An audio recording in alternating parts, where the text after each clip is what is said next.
just have one question. Does Fort Worth ever cross your mind?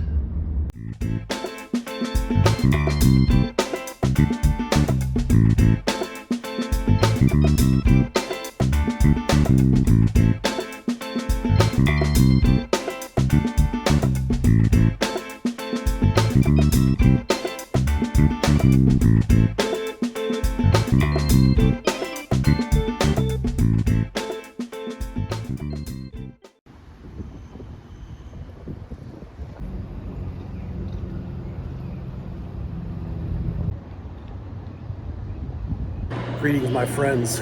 Welcome back to Mike Allen from Chicagoland. I'm back with another video from Texas. Currently visiting the Fort Worth Museum of Natural History. And from what I understand, this museum is very similar to like Chicago's Field Museum and Museum of Science and Industry, two places that I visited quite frequently when I was a kid. So I wanted to come over here and check this place out. Seems like a very interesting exhibit hall. See in the back here, dinosaurs and sorts of various other stuff. So not really sure what else to expect, but looking forward to taking you on this journey with me. So let's get started.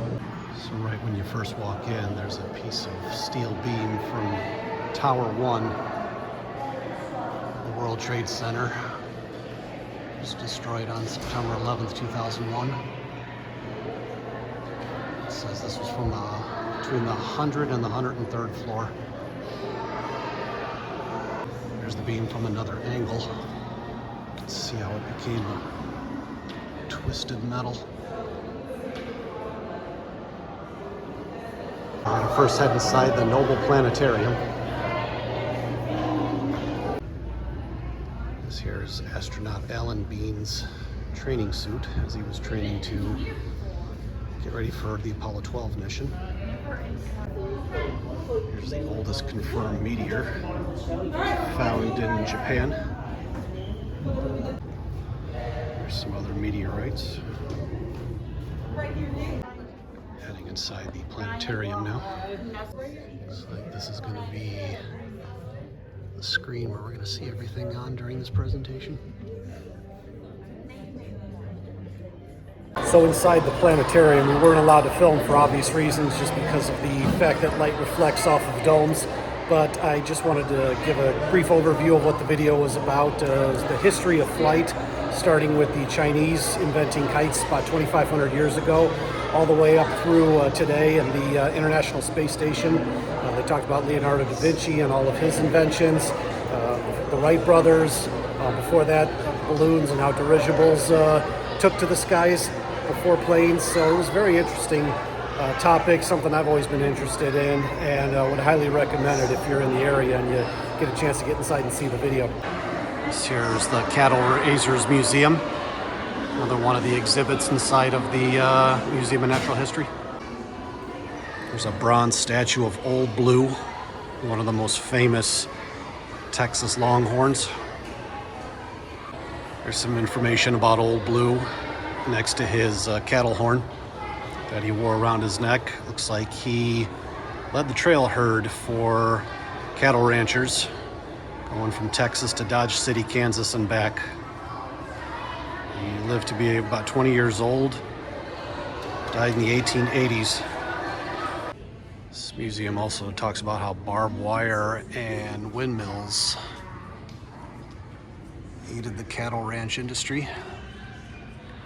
About how windmills would pump up water and how barbed wire helped fence off property in a much easier way than just wooden fences did. And there's the various types of barbed wire found in these cattle ranch fences.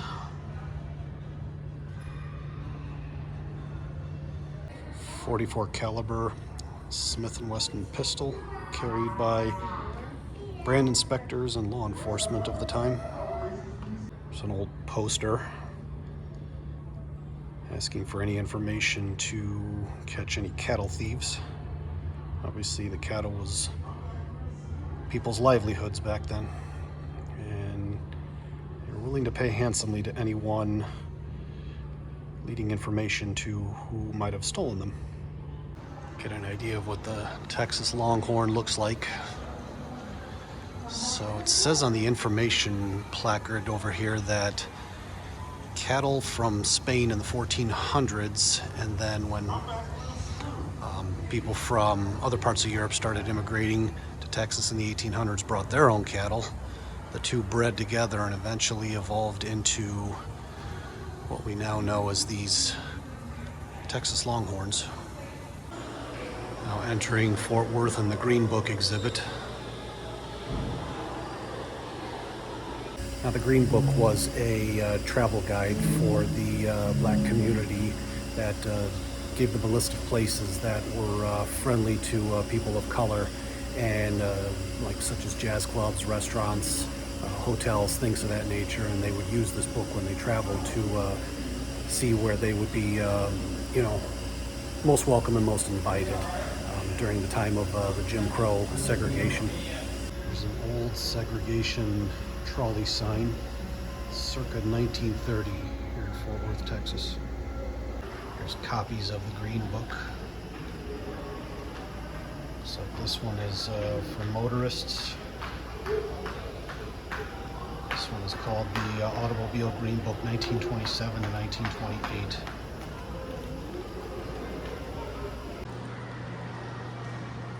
And they have on display here all these pictures of famous women of Texas, and this one stood out here because I've heard of Bessie Coleman before. Texas aviator who became the first African American and Native American woman to become a licensed pilot. There's her portrait. Entering what is called the Energy Gallery. Love bumping into these old model trains here, and this one in particular talks about different forms of energy such as nuclear, and then here's a coal-powered plant over here, wind turbines. They also have hydroelectric power here. Looks to be the skyline of Fort Worth. Solar-powered energy. And natural gas plant. There's a model of a rig that drills for natural gas. On this pipe here, it talks about the history of natural gas in America and how it was discovered and then developed and harnessed for commercial use today.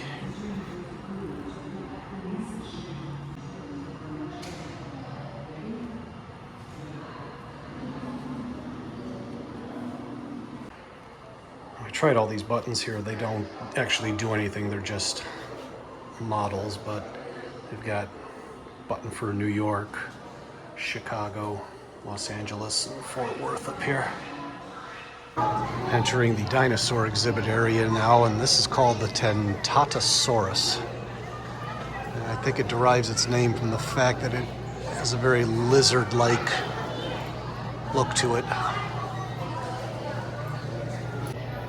There's a skull of the T-Rex. Doesn't appear to be as big as Sue the T-Rex at the Chicago's Field Museum, but still a pretty good size nonetheless. There's all kind of different fossils that have been found. I was coming to check on you. I think this here is the Allosaurus, which lived during the Jurassic period, the late Jurassic period. It was a carnivore. And then this here, I believe it says it's the Camptosaurus, which was an herbivore. Now this place does have a children's museum as well. I'm not going to go inside of it, but for anyone with kids like myself, this would be a great place to come visit. They have replica Dinodig. They can play games such as on this large chessboard and all sorts of other interactive stuff that if you have kids, it'd be a great place to come and take them. Here's one part of the children's museum that I did want to check out, explore the cosmos. Jupiter reigns supreme. It's not just the largest planet in size. Except for the sun, Jupiter weighs more than everything else in the solar system combined. Just outside the entrance to the children's portion museum, various Dr. Seuss characters. Got the Grinch. There's Sam I Am with his green eggs and ham. I do not like green eggs and ham. I do not like them, Sam I Am. And the Cat in the Hat.